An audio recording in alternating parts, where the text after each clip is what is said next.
Hello students, hello साहिल, उर्वी, गुनगुन, शिवम, आप सारे के सारे कैसे हो?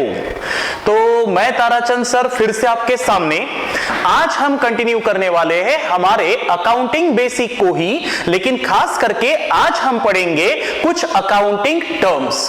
तो याद करिए, सबसे फर्स्ट लेक्चर में हम लोगों ने यह देखा था कि व्हाट इज अकाउंटिंग, और हमने देखा था व्हाट इज अकाउंटिंग, उसका मतलब सुना था, पढ़ा था। Accounting is a process of recording, and recording किस बात की? बिजनेस के ट्रांजैक्शंस की। तो बिजनेस में जितने भी इवेंट्स या ट्रांजैक्शंस होंगे, जैसे कि एसी खरीदना, डेस्क बेंच खरीदना, इलेक्ट्रिसिटी बिल पे करना, ट्यूबलाइट खरीद के लाना, ये लाल लाल बल्ब खरीद के लाना, डेस्क बेंच खरीद के लाना, ये कैमरा खरीद के लाना, ये स्पेक्स खरीद के, नहीं, ये aspect is not a business transaction, ये तो मेरा पर्सनल ट्रांजैक्शन है, ठीक है, इसे छोड़ो। ये ऑडियो सिस्टम खरीद के लाना, उसके बाद फैन खरीद के लाना, उसके बाद वो शारदे माते का रखने के लिए फोटो खरीद के लाना, ये सारे के सारे बिजनेस के ट्रांजैक्शंस है। इलेक्ट्रिसिटी बिल पे करना, एम्प्लॉइज की सैलरी पे करना, यहां का इशिता रेंट पे करना, ये सारे के सारे बिजनेस के ट्रांजैक्शंस है। और इन्हीं ट्रांजैक्शंस को जब मैं मेरे बुक्स ऑफ अकाउंट माने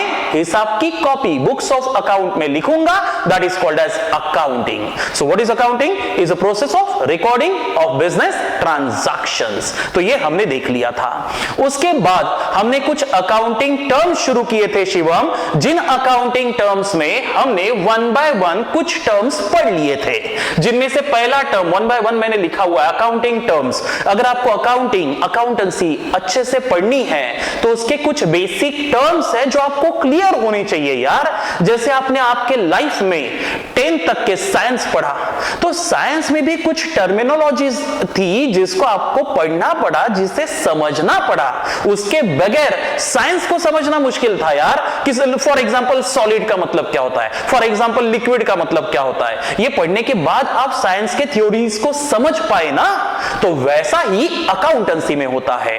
अकाउंटेंसी में अगर मुझे अकाउंटिंग अच्छे से सीखनी है तो मुझे कुछ उसके बेसिक टर्म्स है जो सीखने पड़ेंगे। तो जिनमें से पहला accounting term that is capital, ये हम पढ़ चुके हैं कि capital means money invested by owner in his business. उसके बाद गुनगुन हमने पढ़ा था liability. What is liability? Liability which the business is liable to pay. कल जाके लोगों का जो पैसा बिजनेस ने, गंधेज कॉमर्स क्लासेस ने लौटाना है, that is called as liability. सादी सिंपल गाउठी भाषा में बोलूं तो इज उधारी, which are payable by the business, that is called as liability। सही है। उसके बाद हमने देखा था assets, और हमने देखा assets का मतलब होता है means property, means anything, means money which is owned by business। जो भी thing, जैसे कि फर्नीचर, जैसे कि यहां गंदेश का एसी, जैसे कि गंदेश का कैमरा, जैसे कि गंदेश का fan, these are the thing which is owned by business, Gandesh commerce classes, which are owned। owned बोले तो क्या? जो गंदेश कॉमर्स क्लासेस के ओनरशिप में है, they are called as assets for the business. वो बिजनेस की असेट्स बोले तो प्रॉपर्टी कहलाती। जैसे कि बाहर रखा हुआ PC, computer is owned by Gandesh commerce classes, AC owned by Gandesh commerce classes, desk bench owned by Gandesh commerce classes, fan owned by Gandesh commerce classes, camera owned by Gandesh commerce classes. So these are the assets for Gandesh commerce classes. ठीक है। उसके बाद हमने assets के कुछ types भी पढ़े थे, और यकीन करता हूं कि मान के चल रहा हूं आपको असेट के टाइप्स पढ़ने में बहुत मजा आया होगा एग्जांपल सुन के। ठीक है। उसके बाद एक्सपेंडिचर हमने पढ़ा। एक्सपेंडिचर का मतलब था means a cost of anything, any goods, services और एनीथिंग, जिसके लिए मैंने कोई कॉस्ट इनकर्ड की। इनकर्ड की बोले तो कॉस्ट खर्च की, मैंने पे किया, that is an expenditure for me. सही है। जैसे कि मैंने गंदेश कॉमर्स क्लासेस के लिए एसी खरीद के लाया, एक्सपेंडिचर। मैंने कैमरा खरीद के लाया, एक्सपेंडिचर। मैंने ट्यूबलाइट खरीद के लाई, एक्सपेंडिचर। मैंने लाइट्स खरीद के लाई, एक्सपेंडिचर। इलेक्ट्रिसिटी बिल पे किया, एक्सपेंडिचर। इलेक्ट्रिसिटी बिल पे किया, that is a cost of services. मुझे सर्विस मिली ना, एसी खरीद के लाया, एक्सपेंडिचर हुआ, is a cost of thing. मैंने गुड्स खरीद के लाए, बेचने के लिए प्रोडक्ट्स खरीद के लाए, is a cost of goods. मैंने टेलीफोन बिल भरा, is a cost of services. मैंने एम्प्लॉइज को salary the, is a cost of services. उनसे सर्विस मिली, पैसा दिया। So these are called as expenditure। और उसमें हमने ये भी देखा था कि गुनगुन दो प्रकार के एक्सपेंडिचर होते हैं। उर्वी, उसमें से पहला है इज रेवेन्यू एक्सपेंडिचर, ऐसा खर्चा जिस खर्चे का बेनिफिट बिजनेस को शॉर्ट टर्म मिलेगा, जैसे कि salary, electricity, telephone bill, advertisement, commission. और दूसरा हमने देखा था कैपिटल एक्सपेंडिचर, ऐसा खर्चा जिस खर्चे का बेनिफिट बिजनेस को लॉन्ग टर्म मिलेगा। और लॉन्ग टर्म बेनिफिट्स देने वाले खर्चे खर्चे नहीं, बिजनेस की असेट्स कहलाते हैं। ठीक है, चलो उसके बाद हमने इनकम देखा था। इनकम का मतलब था, income means a revenue which is earn by business by selling goods and services.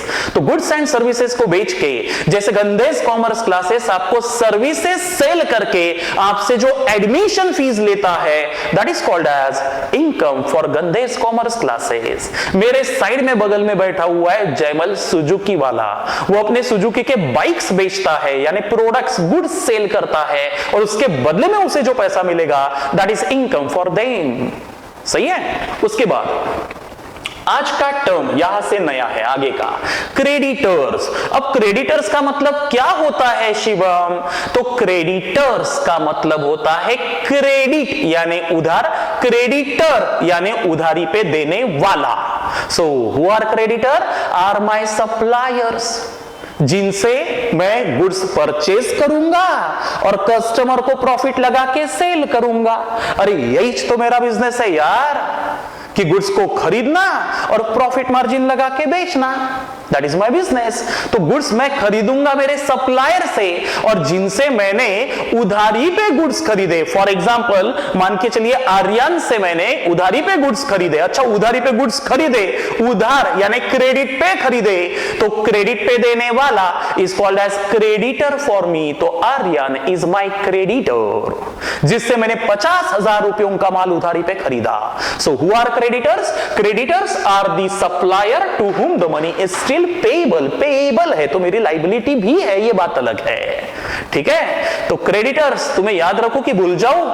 याद रखना पड़ेगा यार। क्यों सर, आर्यन कोई हीरो है क्या बहुत मस्त वाला?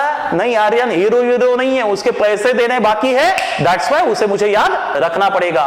सो आर्यन, तेरे माल का पैसा तेरे को कल जाके पेएबल है, यू आर माय क्रेडिटर्स। अच्छा, मेरा बिजनेस ही है यार, आर्यन नाम के सप्लायर से गुड्स को खरीदना, प्रॉफिट लगा के कस्टमर्स को बेचना। कैश में बेचा तो उस कस्टमर को मैं याद नहीं रखूंगा। फॉर एग्जाम्पल रिया नाम के कस्टमर को मैंने गुड्स कैश में बेचे, तो रिया तुझे मैं याद रखूं कि भूल जाऊं? अरे यार भूल जा, काहे के लिए याद रखूंगा मेरे बुक्स ऑफ अकाउंट में? रिया को मैंने गुड्स बेचे, गुड्स ले, कैश दे। रिया क्या याद रखने के लिए कोई प्रेम चोपड़ा थोड़ी ना लगी है। हाँ, तो रिया को याद रखने की गरज नहीं है। लेकिन कौशिक, आपको मैंने गुड्स, मेरे कस्टमर हो आप, मैंने आपको गुड्स उधारी पे बेचे। अब कौशिक तुम्हें याद रखो कि भूल जाओ? अब याद रखना पड़ेगा, क्योंकि कौशिक से अभी भी पैसे मिलने बाकी है। मैंने उसे 2 महीने का उधार दिया। सो the money is receivable, and so the money is receivable, that's why debtors के नाम से तू मेरे लिस्ट में रिकॉर्ड में रहेगा। सही है। चलो उसके बाद डेटर्स मीन्स अ कस्टमर, जिनसे पैसा रिसीवेबल है। तो आज के बाद रट्टा मार के रख लीजिए Urvi, creditors are my suppliers, जिनसे मैंने गुड्स खरीदे, so the money is payable, and debtors are my customer. Debt DEBT, debitor, ऐसा मत बोलना, B is silent, so that is debtor. Debt का मतलब होता है DEBT, डेट का मतलब होता है उधार। क्रेडिट का भी मतलब होता है उधार, और क्रेडिट पे देने वाला क्रेडिटर, और डेब्ट पे जिसको मैंने माल बेचा इज माय डेटर। समझा? आर माय कस्टमर, जिनको मैंने उधारी पे माल बेचा, सो द मनी इज रिसीवेबल। तो डेफिनेशन कहती है debtor means a customer from whom money is receivable. समझ गया? चलो उसके बाद आगे। अब कौशिक, क्रेडिटर्स आर सप्लायर, जब भी मैं पूछूंगा सिंपल लैंग्वेज में याद रखिए, डेटर, कस्टमर, क्रेडिटर, सप्लायर। ठीक है, चलो आगे। अगला टर्म है, अकाउंटिंग टर्म है, बेसिक टर्म है bad debt. Sir what do you mean by bad वाला डेट? डेट का मतलब होता है उधार, DEBT, डेट। डेट का मतलब होता है उधार। अच्छा, डेट का मतलब होता है उधार, और उधार डेट का मतलब होता है उधार। डेट पे जिसको बेचा इज माय डेटर, और सिद्धि जिसको मैंने डेट पे उधारी पे बेचा। फॉर एग्जाम्पल मैंने सिद्धि को उधारी पे गुड्स बेचे, फॉर एग्जाम्पल मैंने आर्यन को उधारी पे गुड्स बेचे, और इनको जब मैंने गुड्स बेचे तो आर्यन से अभी भी 5,000 मिलने बाकी है, सिद्धि नाम के कस्टमर से अभी भी 3,000 मिलने बाकी है। मेरा अकाउंटेंट या मेरा वसूली भाई जब पैसे वसूलने के लिए 2 महीने बाद आर्यन के दरवाजे पे गया, आर्यन इज माय डेटर ना, जिसके पास मेरे डेट पैसे पड़े हुए हैं, तो आर्यन ने ईमानदारी से मेरा डेट दे दिया। दैट इज माय गुड वाला डेट, उधार, अच्छा वाला उधार जो रिकवर हो गया। और जब पैसा वसूलने के लिए मेरा वसूली भाई सिद्धि के दरवाजे पे गया जिसके पास मेरे 3,000 रुपए थे, तो सिद्धि ने 3,000 दिए नहीं, उल्टे घर से डॉगी बीगी छोड़ दिए मेरे अकाउंटेंट के पीछे। तो मेरे 3,000 रुपए जो डेट 3,000 का डेट मेरा सिद्धि के पास था वो उसने दिया नहीं, वो उसने डुबा दिया। अच्छा, डुबा दिया, डेट डुबा दिया, तो डेट गुड रहा कि बैड हो गया? बैड हो गया। सो इज माय बैड वाला debt. So what is bad debt? So bad debt means some money which could not be recover from customer.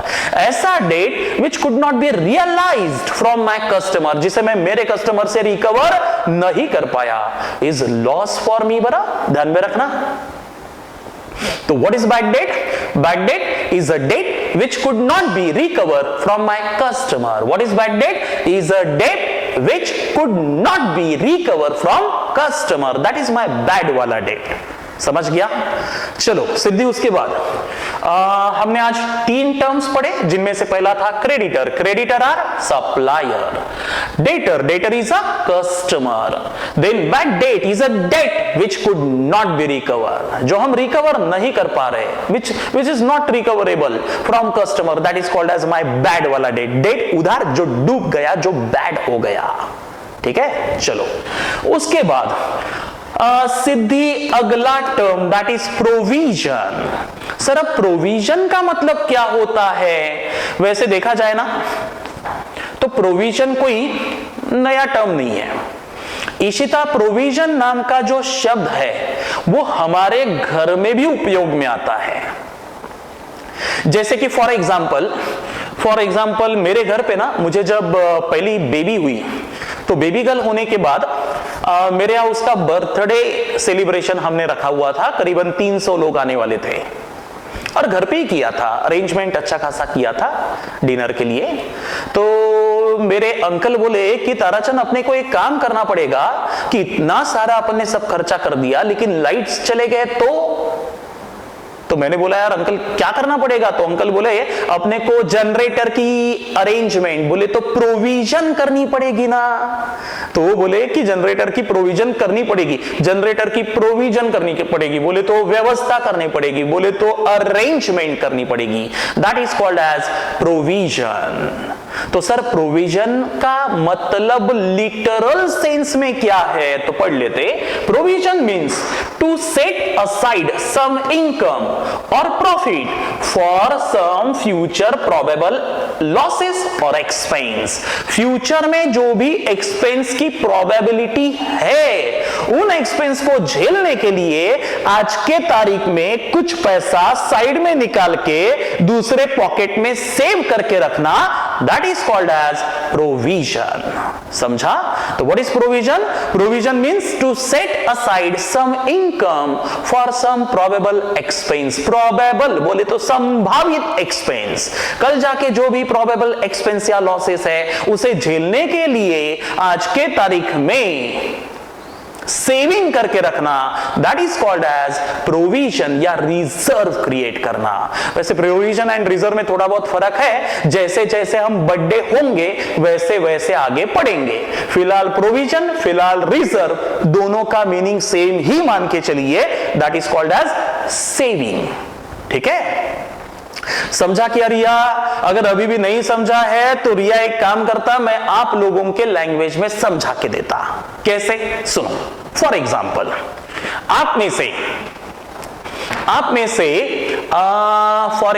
आप में से कोई बच्ची, जैसे कि गुनगुन नाम की बच्ची अपने फादर के पास गई, किसी लड़के को लेके गई और गुनगुन ने बोला कि पापा मुझे अभी के अभी इस लड़के से शादी करा के दो, शादी करूंगी तो इसी से करूंगी, मुझे शादी करा के चाहिए।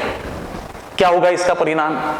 इसका परिणाम यह होगा कि पापा को जोर का झटका जोर से लगेगा। सर जोर का झटका जोर से क्यों? इसलिए क्या कि गुनगुन लड़के से शादी करने वाली है? नहीं, ऐसा नहीं, गुनगुन लड़के से शादी करने वाली है, लेकिन जोर का झटका जोर से इसलिए लगा क्योंकि पापा को लगेगा अरे यार रातों रात 20 लाख की चोट लगने वाली है।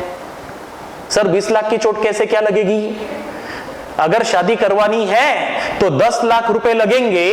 10 लाख रुपए लगेंगे किस बात के? 10 लाख रुपए लगेंगे रिसेप्शन, शादी, इन खर्चों के चक्कर में। और ऊपर से अगर मारवाड़ी है तो बाबा दहेज भी देना पड़ेगा जवाई को, तो 10 लाख की चोट ऊपर से और लगेगी, यानी 10 और 10 20 लाख की चोट लगेगी। तो पापा को जोर का झटका जोर से लगेगा कि नहीं? तो जोर का झटका जोर से ना लगे, सर धीरे से लगे। क्या इसके लिए कोई सॉल्यूशन आपके पास है ना? अगर रिया मान के चलिए पापा को अगर ये प्रोबेबिलिटी, संभावना पहले से थी, अंदाजा पहले से था कि यार मेरी कार्टून ये कारनामे कर सकती, तो पापा क्या करते? पहले से ही हर साल जो बिजनेस कर रहे होंगे या जो सर्विस कर रहे होंगे रिया, उसमें से थोड़ा थोड़ा पैसा सेव करके रखते थे। जैसे जिस दिन गुनगुन को स्कूल में डाला पहले साल 1 लाख रुपए, दूसरे साल कमाए हुए इनकम में से 1 लाख रुपए, तीसरे साल कमाए हुए इनकम में से 1 लाख रुपए, चौथे साल इनकम में से 1 लाख रुपए। ऐसा करते करते गुनगुन, अभी आप कितने साल के हो? मेरे ख्याल से 16 इयर्स के तो होंगे ही होंगे, यानी 16 साल तक के पापा के पास जेब में 16 लाख रुपए सेव हो जाएंगे। अरे सेविंग रहेगी ना, और उसे वो नाम भी दे देंगे, प्रोविजन फॉर गुनगुन्स मैरिज। अब शब्द समझा? क्या नाम दिया उन्होंने? Provision for saving for Gungun's marriage. अब गुनगुन एक क्या 4 को लेके जाओ और बोलो शादी लगा के दे। अब बाप को जोर का झटका जोर से लगेगा, लेकिन थोड़ा धीरे से लगेगा, कोई प्रॉब्लम नहीं है, क्योंकि उसको पता है कि यार है रे बाबा 16 लाख रुपए मेरे पास, तो कोई प्रॉब्लम नहीं है, तो खर्चा करने के लिए पैसा है। ठीक है, तो that saving Gungun is called as is a provision. So what is provision? Is a reserve या is a saving which is created for some probable losses. कल जाके जो शादी के खर्चे होने वाले हैं उसको झेलने के लिए आज ही मैंने सेविंग क्रिएट करना, that saving is called as provision. समझा? तो ऐसे कोई भी प्रोविजन या कोई भी सेविंग कौशिक आप क्रिएट कर सकते हो, कोई प्रॉब्लम नहीं है। कौशिक तुझे लगता है कल जाके वैलेंटाइन डे अच्छे से मनाना है? Provision for Valentine's day. अगर कल जाके लगता है कि रिया तुमको अपना बर्थडे मस्त पैकी सेलिब्रेट करना है, प्रोविजन फॉर बर्थडे पार्टी। कल जाके मुझे लगता है कि बाबा मुझे अपनी मैरिज मस्त करनी है, पहली तो हो गई, दूसरी वाली तो मैं भी प्रोविजन क्रिएट करूंगा, प्रोविजन फॉर सेकेंड मैरिज। समझा?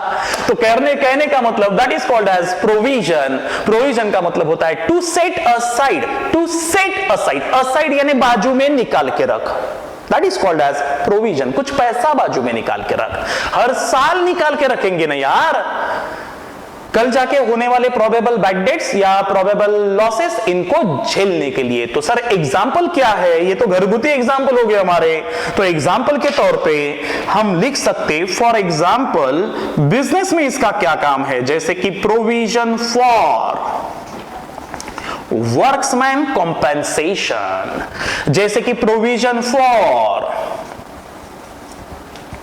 Bad debts.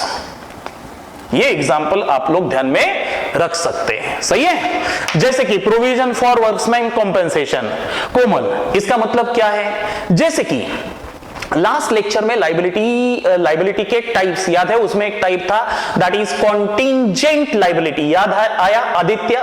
उसमें कॉन्टिंजेंट लाइबिलिटी हमने पढ़ा था, जिसका मतलब था which the business may liable to pay और मे नॉट बी, जो देना पड़ भी सकता है या देना नहीं भी पड़ सकता पैसा, आज अनसर्टेन है जब तक के जजमेंट कोर्ट का नहीं आता।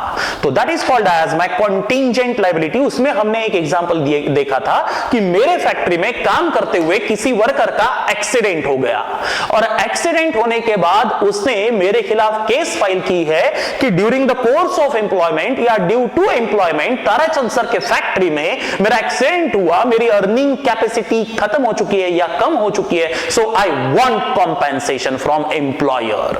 तो उसने 10 लाख रुपए मांगे थे, याद है? मेरे यहां आरा मशीन में हाथ चला गया था लकड़ी की बजाय और 10 लाख रुपए मांग रहा था। मैं बचाव में बोल रहा था कि यार आते समय शिवम वो कल्टी मार के आया था, तो केस चली गई थी कोर्ट में। कोर्ट में जजमेंट इमीडिएटली नहीं आएगा, हम डिस्कस कर चुके हैं, 1 साल बाद भी आएगा या 2 साल बाद आएगा, कुछ भी हो सकता है, हमें नहीं पता। तो जब भी जजमेंट आएगा, जजमेंट अगर मेरे फेवर में आया तो I am not liable to pay, judgement अगर वर्कर के फेवर में आया तो आई एम लाइबल टू पे। तो वो तय कब होगा? जब जजमेंट आएगा। तो आज के तारीख में मैं क्या बोलूं? आई मे लाइबल टू पे, मे नॉट बी।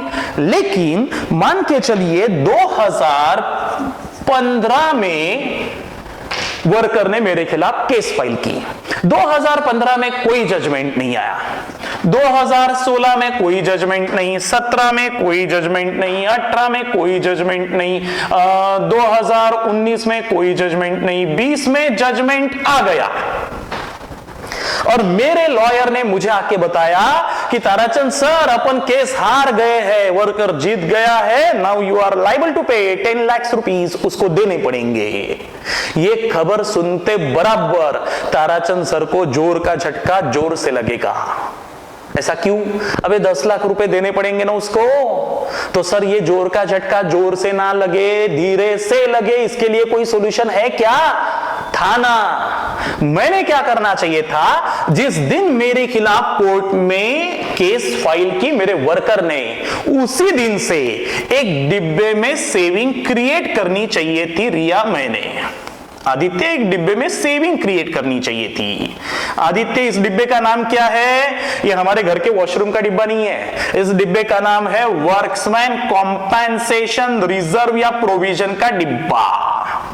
सर इस डिब्बे में करेंगे क्या? तो इस डिब्बे में हर साल हमने बिजनेस तो किया होगा, बिजनेस किया होगा तो इनकम तो कमाई होंगी, इनकम कमाई होंगी तो हर साल की इनकम में से इसमें हमने क्या करनी चाहिए? कुछ सेविंग करनी चाहिए ना। तो हर साल कमाए हुए इनकम में से हमने इसमें कुछ सेविंग करनी चाहिए, उसी सेविंग को बोला जाएगा is a provision for worker को कॉम्पेंसेशन देने के लिए की हुई प्रोविजन या सेविंग।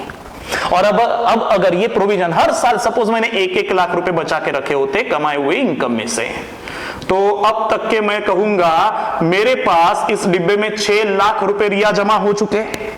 आदित्य मेरे पॉकेट में 6 लाख रुपए का प्रोविजन क्रिएट हुआ है और अब जाके अगर मेरा लॉयर आता है और कहता है कि साहब अपन केस हार गए, तो अब मुझे झटका जरूर लगेगा ही लगेगा, नो डाउट। चोट लगी तो झटका लगता ही है लोगों को, तो झटका लगेगा ही लगेगा, लेकिन जोर का झटका धीरे से लगेगा।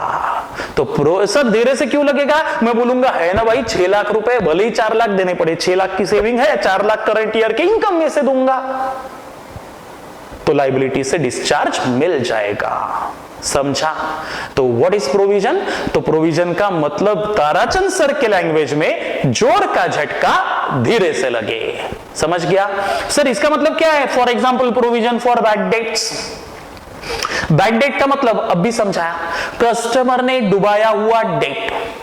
अच्छा, जब कस्टमर डेट डुबाएगा और मेरा अकाउंटेंट मुझे आके बताएगा कि सर सिद्धि नाम के कस्टमर ने, बोले तो हमारे स्टूडेंट ने फीस डुबाई, 3000 रुपए डुबाए, तो हमारा डेट, स्टूडेंट्स भी हमारे लिए कहीं ना कहीं कस्टमर ही है, ऐसा बोलना गलत है वैसे, लेकिन यह सच्चाई भी है यार कहीं ना कहीं, कि students are customer for Gandesh commerce classes and उनके पास मेरी रिमेनिंग पेंडिंग फीस है।